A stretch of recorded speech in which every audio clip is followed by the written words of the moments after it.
तर आजची आपली सांबार रेसिपी तयार आहे।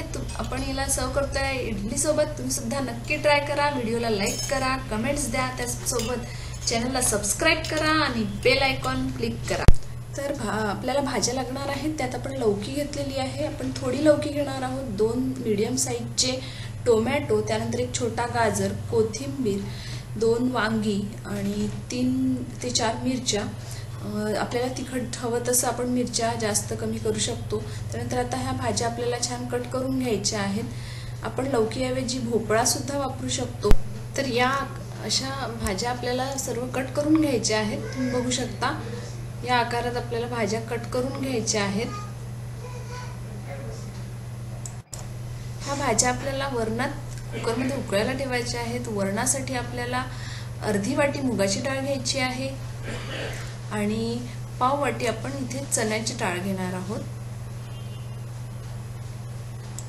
तर 1 ते सव्वा वाटी आपल्याला इथे तूर डाळ घ्यायची आहे। कमी जास्त प्रमाण पण करू शकतो, 1.25 वाटी। आता आपल्याला ह्या डाळी धुवून घ्यायच्या आहेत आणि धुतलेल्या डाळीत आपल्याला हे सर्व आपल्या कापलेल्या कट केलेल्या भाज्या टाकायच्या आहेत। तर आता आपण ह्या डाळ धुवून घेतलेली आहे, त्यात आपण भाज्या घालूया। आपण भाज्यांचं प्रमाण कमी जास्त करू शकतो, आवडीप्रमाणे आपण स्किप पण करू शकतो, आवडी निवडीप्रमाणे। जर तुम्हाला आवडत असतील तर यात शेंगा घालतात, चवळीच्या शेंगा घालतात, त्याचप्रमाणे शेवग्याच्या शेंगांनी तर खूपच छान स्मेल आणि स्वाद येतो। तर त्या पद्धतीने आपण यात भाज्या कमी जास्त आपल्या आवडी निवडीप्रमाणे करू शकतो। आता आपण यात टोमॅटो घालून घेऊया।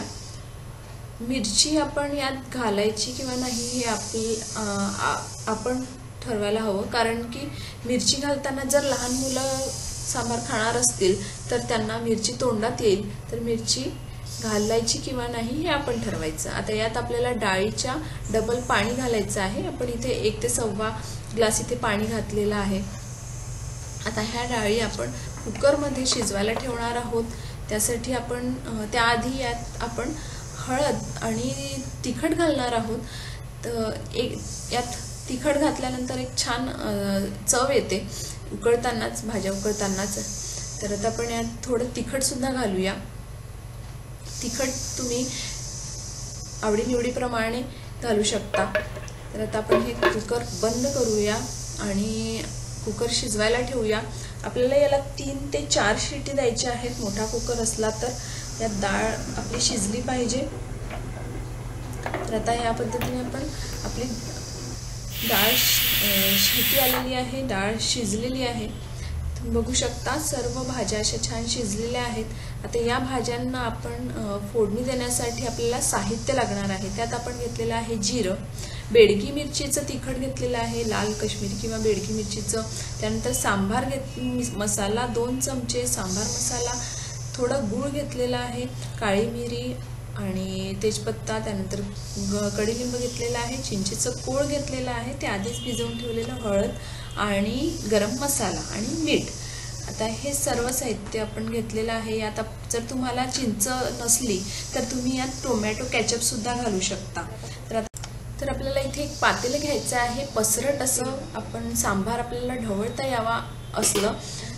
आता आपण ह्या पातेल्यात तेल घेऊया। 2 ते 3 चमचे आपण मोठे चमचे यात तेल घेणार आहोत। आता हे तेल आपण गरम करायला गॅस ऑन करूया। आता यात आपण जिरे घालूया।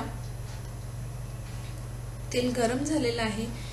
त्यानंतर आपण जो तेजपत्ता आणि काळी मिरी आहे ते घालूया।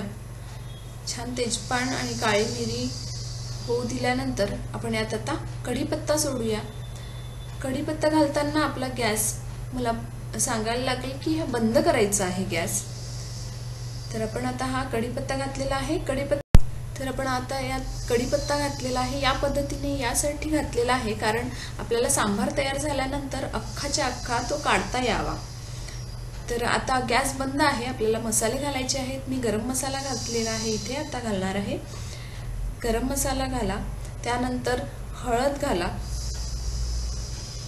आणि आता आपण हे लाल तिखट घालणार आहोत। हे कलरचं म्हणजे काश्मीरी मिरचीचं तिखट आहे, जास्त तिखट नाही आहे। आता आपण यात भाज्या आणि डाळ यात सोडणार आहोत या पद्धतीने। गॅस आता ऑन करू शकता। आता गॅस आपल्याला सुरू करायचा आहे। मसाले जळू नयेत म्हणून आपल्याला गॅस बंद ठेवायचा होता। आता गॅस सुरू करा आणि आपल्याला हे छान असं मिक्स करून घ्यायचं आहे फोडणीत वरण। आणि आता आपण यात चिंचेचा कोळ घालणार आहोत। चिंचेचा कोळ तुम्हाला हवा असल्यास कमी जास्त घालू शकता। तर आता आपण याला छान असं मिक्स करून घेऊ आणि आता आपण यात पाणी घालूया। तसं पाहिलं तर इडलीसाठी केला जाणारा सांबार हा पातळच असतो, खूप घट्ट नसतो।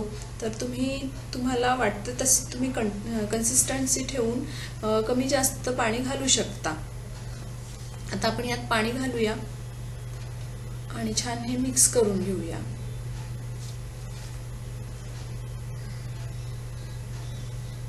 याला छान असं ढवळून घेतल्यावर आपल्याला तुम्ही बघू शकता मस्त असा कलर आला आहे। भाज्या पण खूप छान अशा दिसतायत। तर आता यात आपण पाणी घालूया, कारण हे इतकं घट्ट आहे की त्याला आता पातळ करावं लागणार। आणि आता गूळ घालूया त्यात। गूळ तुम्हाला आवडेल तेवढं घाला, तुमच्या आवश्यकतेनुसार। आता यात आपण सांबार मसाला घालणार आहोत। उकळी येते त्यावेळी आपण सांबार मसाला घालतो, आधी सुद्धा घातला आहे, परंतु उकळी येताना घातलेला सांबार मसाला खूप छान असा त्याला स्मेल सोडतो, खूप छान असा वास येतो। आणि आता आपण मीठ घातलेलं आहे, 1 चमचा मीठ घातलेला आहे, तुम्ही चवीप्रमाणे घालू शकता। आणि याला छान असं मिक्स करून घ्यायचं आहे, ढवळून घ्यायचं आहे। आणि आता आपण याला थोडंसं पाणी घालून उकळायला ठेवूया। तर थोडं पाणी घालूया यात आणि याला याचप्रमाणे उकळी येऊ देऊया। तुम्ही बघू शकता कसं सांबार उकळायला लागलं आहे। तर असंच याच पद्धतीने आपल्याला हे थोडा वेळ झाकून सुद्धा उकळता येतं। झाकून उकळलं की याची स्मेल जशीची तशी राहते। तर आता आपण थोडा वेळ याला झाकून सुद्धा उकळूया। बघू शकता मस्त उकळी फुटलेली आहे। आता आपण थोडा वेळ 5 मिनिट याला झाकून ठेवूया। आता आपण गॅस बंद केलेला आहे, पण बघूया। तुम्ही बघू शकता किती मस्त असा कलर आलेला आहे। आपला सांबार रेडी आहे। तर तुम्ही सुद्धा नक्की ट्राय करा। आता आपण हा एका सर्विंग बाउल मध्ये काढून घेऊया। ढवळल्यावर पण बघा किती छान दिसतंय, सगळे भाज्या आणि असं डाळ अशी मिक्स झालेली आहे। मस्त असा कलर आलेला आहे, स्मेल पण खूप छान सुटलेला आहे। तुम्ही सुद्धा नक्की ट्राय करा आणि या सांबार रेसिपीचा आस्वाद घ्या। तर आता हे आपण एका सर्विंग बाउल मध्ये काढून घेऊया। तर आता हे आपण बाउल मध्ये काढून घेतलेलं आहे आणि आपण आता याला आपण सर्व करू शकतो, मेदू वड्यांसोबत सर्व करू शकतो, तसंच इडली सोबत। तर आपण सर्व करणार आहोत इडली सोबत। तर इडली सोबत याचा आपण या सांबाराचा आस्वाद घेणार आहोत। तुम्ही सुद्धा नक्की ट्राय करा घरी आणि इडली मेदू वड्यासोबत मस्त खा आणि मज्जा करा। तर आजचा व्हिडिओ बघितल्याबद्दल थँक्यू।